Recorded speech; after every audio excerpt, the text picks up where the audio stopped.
Welcome back student. मैं रमन लेकर आया हूं आज आपके लिए नया टॉपिक जिसमें हम लोग पढ़ेंगे ET system of nomenclature. ET system of nomenclature कहने का मतलब है यहाँ पे आपको एक कंपाउंड दिया जाएगा और उस कंपाउंड का अलग अलग तरीके से आपको बताना है कि ये ई है या फिर टी है। तो जैसे कि फॉर एग्जांपल ई के लिए टर्म इस्तेमाल होता है इथ्रियो और टी के लिए थ्रियो। तो E for erythro and T for threo. यहां पे कहा गया है ई ऐसे कंपाउंड को बोला जाएगा जिसके मॉलिक्यूल्स अगर सेम टाइप ऑफ मॉलिक्यूल्स है, जैसे कि molecules of same species are on the same side, मतलब एक ऐसा कंपाउंड जिसका मॉलिक्यूल एक ही तरफ हो और अलग अलग स्पीसीज है तो सेम साइड। फॉर एग्जाम्पल्स अगर यहां पे देखा जाए तो देखिए ये हाइड्रोजन, दूसरा हाइड्रोजन एक तरफ आ गए, ये OH ग्रुप, ये OH ग्रुप एक तरफ हो गए, तो ये कौन सा कंपोनेंट बना? ई कंपोनेंट, इथ्रियो वाला। जबकि ये स्पीसीज एक H है दूसरा OH है, एक H है दूसरा H है, तो ये थ्रियो स्पीसीज बना। तो अकॉर्डिंग टू इथ्रियो सेम स्पीसीज वाला सेम साइड और डिफरेंट स्पीसीज वाला different side. In the case of threo same species जो होगा एक दूसरे के डायगोनली होगा और डिफरेंट स्पीसीज एक तरफ होगा, तो ये थ्रियो स्ट्रक्चर बोलेंगे और दूसरे को इथ्रियो स्ट्रक्चर बोलेंगे। ओके, एग्जाम्पल नंबर 2 में देखते हैं। एक कंपाउंड दिया गया है C2H5 और नीचे भी C2H5, मतलब अगर इस कंपाउंड का बात करें तो इसमें कितना स्टीरियोजेनिक सेंटर है? तो एक स्टीरियोजेनिक सेंटर यहां हुआ, एक स्टीरियोजेनिक सेंटर यहां हुआ, ये C1 ये C2, तो है ना। C1 के एक तरफ देखिए C2H5 अलग ग्रुप, Cl ग्रुप अलग ग्रुप, फ्लोरीन ग्रुप अलग ग्रुप, है ना। तो यहाँ पे C1 के पास C2H5 अलग ग्रुप, Cl अलग ग्रुप, फ्लोरीन अलग ग्रुप और नीचे वाला अलग ग्रुप। तो ऐसे एक स्टीरियोजेनिक C1 और दूसरा stereogenic centre C2। Stereogenic centre किसको बोलते हैं? एक ऐसा कार्बन एटम जिसके पास अलग अलग ग्रुप्स या एटम्स अटैच हो और उसके टेट्रावैलेंसी कैरेक्टरिस्टिक्स को फुलफिल करे, है ना। तो अब ये देखिए ये ई वाला ग्रुप में आएगा इथ्रियो या फिर थ्रियो, तो कौन सा ये होगा? ये वाला थ्रियो ग्रुप होगा, क्योंकि यहां पे डिफरेंट स्पीसीज एक तरफ आ गए, सेम स्पीसीज डायगोनली में। दो तरीका से आप डिसाइड कर सकते हो, अगर डिफरेंट स्पीसीज सेम साइड कहने का मतलब राइट साइड या लेफ्ट साइड। अगर ये बीच से पार्टीशन है तो सेंटर पार्ट है, प्लेन ऑफ सिमेट्री है, एक्सिस ऑफ सिमेट्री है, तो इसके राइट साइड सेम है कि डिफरेंट है, इससे आप जज कर सकते हो। सेम रहेगा तो थ्रियो, डिफरेंट रहेगा तो थ्रियो। तो नेक्स्ट क्वेश्चन में क्या है? ये थ्रियो की थ्रियो है, तो ये वाला इथ्रियो ग्रुप्स है। तो इस प्रकार ई और टी सिस्टम ऑफ नॉमेनक्लेचर को आप डिसाइड कर सकते हो, है ना। देखिए ईपीमर एक ऐसा टाइप्स का स्टोरी बताता है, एक ऐसा कैरेक्टरिस्टिक्स, एक ऐसा प्रॉपर्टी है ऑर्गेनिक केमिस्ट्री में जो कि कंपाउंड्स के नेचर के बारे में डिसाइड करता है, केमिकल प्रॉपर्टीज को डिसाइड करता है। तो epimer is the molecule, compounds, component and the structure that differ in the position of one chiral carbon centre. जैसे कि यहां पे ईपीमर These differ in configuration only at one chiral center, जिसे हम स्टीरियोजेनिक सेंटर भी बोलते हैं। तो अगर आपका ये कंपाउंड दिया गया फॉर एग्जांपल CHO, यहाँ पे देखिए एक स्टीरियोजेनिक यहाँ हो गया, एक स्टीरियोजेनिक यहाँ हो गया, एक यहाँ हुआ, एक यहाँ हुआ, टोटल कितने कार्बन है? C1 C2 C3 and C4, 4 stereogenic centre यहाँ पे आपके पास है। तो किसी भी एक पॉइंट पे अगर आप कार्बन की पोजीशन पे जो अटैच ग्रुप है, फॉर एग्जांपल हाइड्रोजन और ऑक्सीजन, हाइड्रोजन और हाइड्रो ऑक्साइड ग्रुप अटैच है, लेफ्ट साइड में किसी का हाइड्रोजन तो राइट साइड में हाइड्रोक्साइड, किसी का राइट साइड में हाइड्रोक्साइड तो लेफ्ट साइड में हाइड्रोजन। तो किसी भी एक पोजीशन पे अगर आप कंपोनेंट को जस्ट रिवर्स कर देते हैं, है ना, जैसे फॉर एग्जांपल ये है, इधर मान लीजिए हाइड्रोजन के तरफ, इधर O है, तो जस्ट रिवर्स कर देते हैं ये। Now it is called epimer at the point of one stereogenic center। तो कैसे बनेगा ये फोटो? तो चलिए ट्राई करते हैं। सबसे पहले ऊपर CHO, this is aldehyde group. उसके बाद क्या करते हैं? एक लंबा लाइन, नीचे वाला जस्ट को कॉपी आउट कर देते हैं, उसके बाद 1 2 3 एंड 4। तो सबसे पहले करते हैं ये वाला, इस पॉइंट पे चेंज करते हैं, जस्ट स्टीरियोजेनिक नंबर 1 और कार्बन नंबर 2 है ना, 1 2। तो यहाँ पे क्या करते हैं, जस्ट रिवर्स करते हैं, तो इधर OH था तो राइट में था तो लेफ्ट में इस बार लिख देते हैं, बाकी सेम टू सेम है ना, जस्ट कॉपी आउट। तो इधर H, इधर H। तो इस पॉइंट पे आपका कार्बन नंबर C1 सेंटर पे, C1 कायरल सेंटर पे रिवर्स हुआ है, इन्वर्जन हुआ है, तो इसके कारण ये इस कंपाउंड का इपीमर फॉर्मेट कहलाएगा। ये नेचुरल कंपाउंड हुआ, एब्सोल्यूट कॉन्फ़िगरेशन हुआ और ये इपीमर फॉर्मेट हुआ। तो इस प्रकार आप अभी सवाल करेंगे कि सिर्फ C1 पे नहीं, आप C1 नहीं करके C2 पे करो, C2 नहीं करके C3 पे करो, C3 नहीं करके C4 पे करो, कहीं पे भी आप बदलाव कर सकते हो, लेकिन वो सारे स्टीरियोजेनिक सेंटर पे ही करेंगे। तो इसे हम इपीमर के नाम से बोलेंगे। RS system of nomenclature. अब हम लोग पढ़ेंगे ET के बाद RS system of nomenclature. R यहाँ पे स्टैंड करता है रेक्टस, जो कि क्लॉकवाइज डायरेक्शन मूवमेंट है, और S स्टैंड करता है सिनिस्टर, जिसे हम एंटी क्लॉकवाइज मूवमेंट बोलते हैं। For similar as cis and trans. तो सीस वाला कौन हो गया, R हो गया सीस, ट्रांस वाला कौन हो गया, S हो गया ट्रांस, है ना। दूसरा में सीन और एंटी बात करें, नाइट्रोजन वाले केस में सीन फॉर R हो गया, और एंटी मतलब S हो गया। मतलब क्लॉकवाइज मूवमेंट जहां कहीं भी हो उसे हम R बोलेंगे, और एंटी क्लॉकवाइज मूवमेंट जहां कहीं भी हो उसे सिनिस्टर बोलेंगे, S बोलेंगे। तो यहाँ पे देखिए ये सिस्टम सबसे पहले R.S कैन जो है, R.S कैन, वो उन्होंने और उनके सहयोगी साथ में क्या थे, C.K इंगोल्ड एंड वोल्दमीर प्रिलॉग, ये 3 वैज्ञानिक थे जिन्होंने ये सिस्टम को इंट्रोड्यूस किया, इसके नॉमेनक्लेचर को इंट्रोड्यूस किया, ताकि आपके ऑप्टिकल आइसोमर के जो आइडेंटिटीज है, जो इसके 3D फिगर बनेंगे, उसको स्टेब्लिश करने में किसी प्रकार की प्रॉब्लम ना हो। अगर उसके स्ट्रक्चर में क्लॉकवाइज मूवमेंट होगा तो आप रखोगे R वाले को, और एंटी क्लॉकवाइज होगा तो S वाले को। तो अब देखते हैं एग्जांपल में कैसे क्या होता है। Rules for nomenclature of E and Z system, RS system of nomenclature.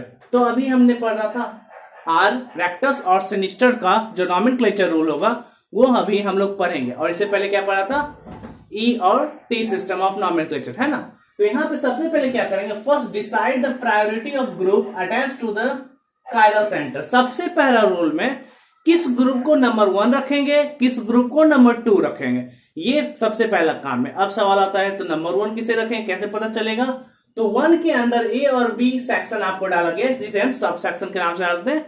तो सब सेक्शन A में देखा गया, ये देखें, it is decided by atomic number. Atomic number को देखेंगे, किसका एटॉमिक नंबर ज्यादा है ना। मान लीजिए एक कार्बन एटम है जिससे ऊपर ऑक्सीजन अटैच है, नीचे फ्लोरीन अटैच है, इधर क्लोरीन अटैच है, और लेफ्ट में आयोडीन अटैच है। तो सबसे ज्यादा पहले किसका प्रायोरिटी ऑर्डर आएगा, आयोडीन वाला का, क्योंकि एटॉमिक नंबर ज्यादा है। उसके बाद किसका आएगा, क्लोरीन वाले का, उसके बाद फ्लोरीन वाले का, फिर ऑक्सीजन वाले का, है ना। तो इस प्रकार प्रायोरिटी ऑर्डर डिसाइड होगा। लेकिन अगर आइसोटॉप हो जाए तो उसके एटॉमिक मास को देखेंगे, जैसे कि लिखा गया, it is decided by atomic number directly proportional to atomic number, है ना, and atomic weight in case of isotopes. Isotope मतलब हाइड्रोजन ही चारों तरफ हो, तो किधर हाइड्रोजन ट्राइटियम वाला है, किधर ड्यूटेरियम वाला है। तो इस केस में आइसोटॉप के एटॉमिक मास को देखेंगे। If the first atom is same consider the second atom. मतलब अगर मान लीजिए दोनों तरफ का फर्स्ट एटम बराबर हो जाए, इक्वल आ जाए, एटॉमिक नंबर में भी, एटॉमिक मास में भी, तो दूसरे एटम को देखेंगे और दूसरे एटम से फिर प्रायोरिटी ऑर्डर डिसाइड करेंगे। तो फॉर एग्जांपल यहाँ पे दिया गया बॉन्ड OH, ऑक्सीजन का atomic number 8, greater than CH3, carbon का 6 होता है, तो 6 से ज्यादा 8 होता है, इसलिए फर्स्ट ऑर्डर इसको, सेकेंड ऑर्डर इसको। अब देखिए इधर भी CH3 है, इधर भी CH3 है, तो दोनों बराबर। अब इस कार्बन से में 2 कार्बन आ गया, है ना, तो इसके पास एक ही है, तो इसका प्रायोरिटी ज्यादा हो गया, तो सबसे ज्यादा पहले OH, फिर C2H5, फिर CH3। इस तरह हम लोग डिसाइड करेंगे प्रायोरिटी ऑर्डर को। चलिए यहाँ पे 2 क्वेश्चन दिया गया। एक क्वेश्चन में CH3, CHOH और COOH दिया गया। इस क्वेश्चन में यहाँ पे स्टीरियोजेनिक कार्बन का एक रफ स्केच बनाते हैं। तो यहाँ पे कैसे बनेगा, यहाँ पे देखिए बीच में ये कार्बन हो गया स्टीरियोजेनिक कार्बन, तो बीच में देखिए एक तरफ लगाएंगे इससे अटैच हाइड्रोजन, यहाँ लिख दिए। उसके बाद एक तरफ CH3 लिख दिए, है ना, एक तरफ OH लिख दिए और एक तरफ COOH लिख दिए। क्या लिखे, COOH। ओके, तो इस कार्बन में ये स्टीरियोजेनिक कार्बन हो गया। तो यहाँ पे देखते हैं सबसे पहले प्रायोरिटी ऑर्डर किसको जाएगा, 1 नंबर। तो 1 नंबर ये होगा, ये ग्रुप 1 नंबर, क्योंकि यहाँ पे ऑक्सीजन है ना। पहला आइटम जो है वो O है, दूसरा यहाँ भी जा सकता है, यहाँ भी जा सकता है, और चौथा तो मालूम ही चल गया कि चौथा ये होगा, H वाला होगा। तो यहाँ पे जाए, यहाँ पे पहला कार्बन, इधर भी पहला कार्बन, तो कोलैप्स हो गया। एटॉमिक नंबर भी सेम, एटॉमिक मास भी सेम, क्योंकि आइसोटॉप ये नहीं है।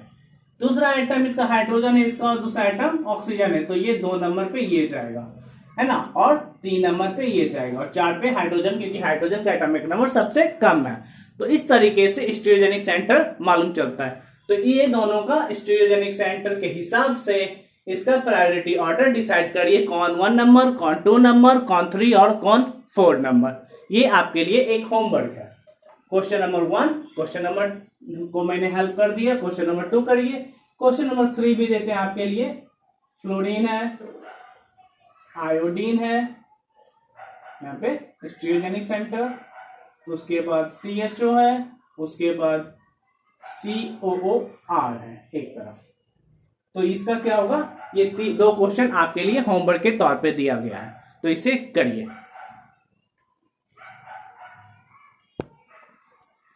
देखिए क्वेश्चन नंबर नेक्स्ट पॉइंट में हम लोग यहाँ पे 4 अलग अलग मॉलिक्यूल दिया गया, ये दूसरा है, ये दूसरा। एक कंपाउंड दिया गया जिसमें एक कार्बन है जो कि कायरल कार्बन है, उसमें अलग अलग ग्रुप अटैच है। तो हमेशा याद रखिएगा जब भी R और S स्ट्रक्चर बनाएगा तो पहला फर्स्ट प्रायोरिटी हमेशा एट द टॉप रहेगा और लास्ट प्रायोरिटी हमेशा एट द बॉटम होगा। मतलब ये एरो आपको याद रखना है, 1 नंबर एंड द 4 नंबर। अब 2 इधर भी हो सकता है, इधर भी हो सकता है, 2 या 3 इधर हो सकता है, 2 या 3 इधर हो सकता है, इधर भी, लेकिन 1 नंबर प्रायोरिटी टॉप पे और 4 नंबर प्रायोरिटी बॉटम में। तभी आपका कॉन्फ़िगरेशन सही है, वरना इसे स्विच किया जाएगा, है ना, पोजीशन में बदलाव किया जाएगा। तो वो अगला टॉपिक में पढ़ेंगे, पहले ये टॉपिक समझते हैं। तो ये वाला फोटो याद रखिएगा, 1 ऊपर 4 नीचे, 2 3 का पोजीशन कुछ भी हो सकता है। तो यहाँ पे देखेंगे सबसे पहले प्रायोरिटी ऑर्डर किसको मिला, OH वाले ग्रुप को 1 नंबर और हाइड्रोजन वाले ग्रुप को 4 नंबर, है ना, हाइड्रोजन वाले ग्रुप को 4 नंबर मिला। अब देखते हैं इसको 2 नंबर डालें, ये इसको 2 नंबर, तो ये कार्बन से अटैच है, ये स्टीरियोजेनिक है, ये कार्बन, ये भी कार्बन, इस कार्बन से हाइड्रोजन अटैच है, इस कार्बन से ऑक्सीजन अटैच है, तो 2 नंबर ये हो गया और 3 नंबर ये होगा। तो अब इसका डायरेक्शन क्या हो, 4 के पोजीशन को आप ओमिट करके चल सकते हो, 4 के पोजीशन को नहीं भी लिखोगे तो चलेगा, लेकिन सबसे पहले 1 का डायरेक्शन कैसे चलेगा, 1 के बाद 2, 2 के बाद 3, 4 ये आगे की तरफ नहीं, वो जस्ट अपोजिट साइड है, दीवार के तरफ धंसा हुआ है ना। जैसे कि कल्पना करिए एक बीच में कार्बन है, एक ऊपर एक नीचे, एक आगे एक पीछे, तो ये 2D फिगर है। 3D फिगर में आपको क्लियरली पता चलेगा, एक आपके तरफ है, एक मेरे तरफ है, और बीच में एक कार्बन है। तो यहां पे देखिए, तो यहां का क्लॉकवाइज डायरेक्शन देखिए, 2 नंबर से 3 नंबर की तरफ क्लॉकवाइज डायरेक्शन जा रहा है, मतलब यहाँ पे 12, 1 2 3 4, 3 से 6, 6 से 9, तो this is clockwise direction and it is called R form. जबकि यहाँ पे देखते हैं दूसरे कंपाउंड में, तो ये स्टीरियोजेनिक कंपाउंड हो गया, ये 1 नंबर, ये 2 नंबर, ये 3 नंबर, जैसे कि यहाँ पे हमने डिसाइड किया था, और ये 4 नंबर। तो यहाँ पे देखिए एरो किस तरफ है, इस तरफ है ना, तो this is called anti clockwise direction और S फॉर्म। तो इस प्रकार आर और एस का प्रायोरिटी ऑर्डर डिसाइड करते हैं। तो 1 लेकर कंफ्यूज नहीं होना, 2 और 3 का डायरेक्शन है, 2 से 3 जा रहा है क्लॉकवाइज में या फिर एंटी क्लॉकवाइज में। तो इससे पता चल जाएगा आपको कि ये आर होगा या फिर एस होगा। अब इसका स्विचिंग वाला कॉन्सेप्ट देख लेते हैं, उसके बाद फिर अगले वीडियोस में करेंगे।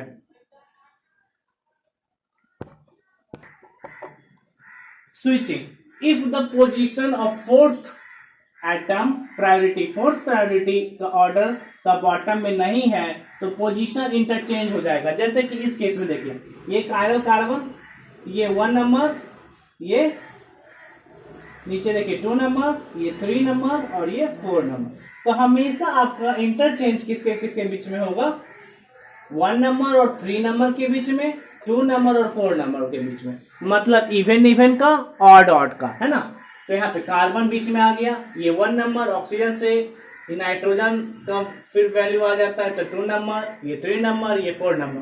तो इसका पोजीशन बदलने के चक्कर में कहाँ पे पोजीशन गया, 1 नंबर इधर हुआ, 2 नंबर इधर हुआ, 3 नंबर इधर हुआ एंड 4 नंबर ये हुआ। हमेशा आपको हाइड्रोजन बॉटम में लेकर आना है। एनी हाउ 1 नंबर का पोजीशन बदल भी जाए लेकिन हाइड्रोजन हमेशा 4th नंबर पे होगा और ये 4th नंबर हमेशा बॉटम में होगा। ओके, तो और सफलिंग किसके बीच में, 1 और 3 के बीच में होगा, 2 और 4 के बीच में हो। तो जब ऐसा करेंगे पोजीशन बदलाओ तो क्या देखिए, इसका फिगर कैसे बदला, 1 को छोड़ देते, 2 और 3 का क्लॉकवाइज में देखिए, क्लॉकवाइज डायरेक्शन में मूवमेंट आ रहा है ये, तो this is called R configuration या फिर एस कॉन्फ़िगरेशन। कौन सा होगा, please give your answer in a comment section. Last question का आंसर आर होगा या एस होगा, इसका आंसर आप कमेंट चैट में दीजिए। और आज के लिए इतना ही रखते हैं, जाइएगा कहीं मत, देखते रहिए हमारे वीडियो को और मिलते हैं अगले वीडियो नंबर 8 में। तब तक के लिए सब खैर, मिलते हैं अगले वीडियो में एक नए टॉपिक के साथ विथ न्यू इंथुजियास्टिक मोड्स।